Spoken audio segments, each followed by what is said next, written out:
തൃശൂർ പൂരത്തിന് ഇന്ന് സമാപനം. തിരുവമ്പാടി പാറമേക്കാവ് ഭഗവതികൾ ഉപചാരം ചൊല്ലി പിരിയുന്നതോടെയാണ് തൃശൂർ പൂരം സമാപിക്കുന്നത്. തിരുവമ്പാടിയും പാറമേക്കാവും ഇന്ന് വടക്കുംനാഥ ക്ഷേത്രത്തിലേക്ക് എഴുന്നള്ളത്ത് നടത്തും. ഉപചാരം ചൊല്ലി പിരിഞ്ഞതിനു ശേഷം കൊടിയിറക്കുന്നതോടെയാണ് ഈ വർഷത്തെ പൂരം സമാപിക്കുക. ശ്രീജിത്ത് ശ്രീകുമാരനുണ്ട് തൃശൂരിൽ നിന്ന്. ശ്രീജിത്ത്, അപ്പോൾ ഇന്ന് തൃശൂർ പൂരത്തിന് സമാപനമാവുകയാണ്. ഇന്ന് എന്തൊക്കെ ചടങ്ങുകളാണ് ബാക്കിയുള്ളത്? Very good morning Rasna, Suryasree. അല്പസമയത്തിനകം, അതായത് ഒരു 8:30 മണി വരെ കാത്തിരിക്കണം ഇനി അടുത്ത പൂരത്തിന്റെ ഒരു വരവിന്. അതായത് തൃശ്ശൂർ പൂരത്തിന്റെ പകൽപൂരത്തിന്റെ വരവിന് ഒരു 8:30 മണി വരെ നമ്മൾ കാത്തിരിക്കണം. ആ പുറകിൽ ആയിരിക്കും ആ പൂരം നടക്കുക. പാറമേക്കാവ്, തിരുവമ്പാടി ഭഗവതിമാർ ഈ പറയുന്നത് പോലെ സ്വരാജ് റൗണ്ടിലൂടെ എഴുന്നള്ളി ശ്രീമൂലസ്ഥാനത്ത് എത്തും. നിലപാട് തറയുടെ സമീപത്ത് വെച്ച് ഉപചാരം ചൊല്ലി പിരിയുന്നതോടുകൂടിയാണ് മേളം നടക്കുക. തിടമ്പേറ്റിയ കൊമ്പന്മാരുണ്ടാകും.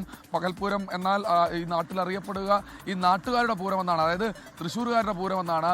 ഇന്നലെ വന്ന ആളുകളെല്ലാം രാത്രി പൂരവും കഴിഞ്ഞ് പകലോടെ മടങ്ങും. അപ്പോൾ തൃശ്ശൂരുകാർ വന്ന് അവരുടെ പൂരം ആസ്വദിച്ച് ഉച്ചയോടുകൂടി പൂരത്തിന് പരിസമാപ്തിയാവുക എന്നതാണ് അതിലേറ്റവും വൈകാരികമായ ഒരു ചടങ്ങ്. ഇരു ഭഗവതിമാർ, പാറമേക്കാവും തിരുവമ്പാടി ഭഗവതിമാർ ഇത്തരത്തിൽ ഉപചാരം ചൊല്ലി പിരിയുന്ന ആ ഒരു കാഴ്ച, അതൊരു വൈകാരികമായ കാഴ്ചയാണ്. അടുത്ത വട്ടം പൂരത്തിന് നമുക്ക് വീണ്ടും കാണണം. നമ്മൾ ഇനിയും സസ്പെൻസുകൾ ഒളിപ്പിച്ചു വച്ചിട്ടുണ്ട്.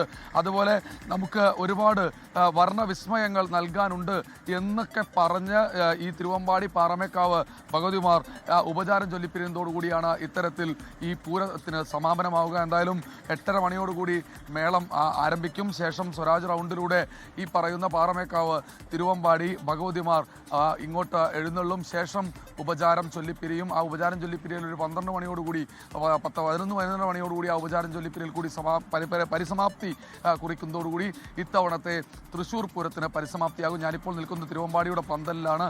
എന്തായാലും ഇന്നലെ വളരെ നമ്മൾ ആരും തന്നെ പ്രതീക്ഷിക്കാത്ത തരത്തിൽ കുടമാറ്റം ഒരു 5 മിനിറ്റൊക്കെ നീണ്ടുപോയിട്ടുണ്ടാവാം. പക്ഷേ അതിനപ്പുറത്തേക്ക് പൂരത്തിൻ്റെ ഒരു വൈബ്, കളറ് എല്ലാം വളരെ കൃത്യമായി തന്നെ കിട്ടിയിരുന്നു. ഉച്ചക്കൊന്നും കാര്യമായ രീതിയിലുള്ള ആളുണ്ടായിരുന്നില്ല, കനത്ത ചൂടായിരുന്നു. പക്ഷേ കുടമാറ്റം എന്ന ആ ഒരു സൂപ്പർ കാഴ്ച കാണാൻ കൃത്യമായ രീതിയിൽ ആളുകൾ തൃശ്ശൂർ സ്വരാജ് റൗണ്ടിലേക്ക്, അതുപോലെ തന്നെ പൂരപ്പറമ്പിലേക്ക്, തെക്കേ ഗോപുരനടയിലേക്ക് ഒഴുകിയെത്തുന്ന ഒരു കാഴ്ചയായിരുന്നു കണ്ടത്. ഇന്നും സമാനമായ രീതിയിൽ വെയിൽ കൂടുന്നതിന് മുൻപ് തന്നെ ആളുകൾ വരും, ചൂടാവുന്നതിന് മുൻപ് തന്നെ ആളുകൾ മടങ്ങിപ്പോകും. എന്നാലും തൃശ്ശൂർ പൂരം കളറായി തന്നെ നടന്നു. മുണ്ടത്തിക്കോട് ദുരന്തത്തിൻ്റെ പശ്ചാത്തലത്തിൽ അല്പം ആർഭാടം കുറച്ചെങ്കിലും ആളുകൾ വളരെ കൃത്യമായ രീതിയിൽ പൂരത്തിൽ പങ്കെടുത്തു, ആർപ്പോ വിളിച്ചു. ഇനി അടുത്ത വർഷം പൂരത്തിന് വേണ്ടിയുള്ള കാത്തിരിപ്പാണ്. ഇന്ന് അല്പസമയത്തിനകം പകൽപൂരം ആരംഭിക്കും. അതിനുശേഷം ഉപചാരം ചൊല്ലിപ്പിരിയും. രസ്ന, സൂര്യശ്രീ.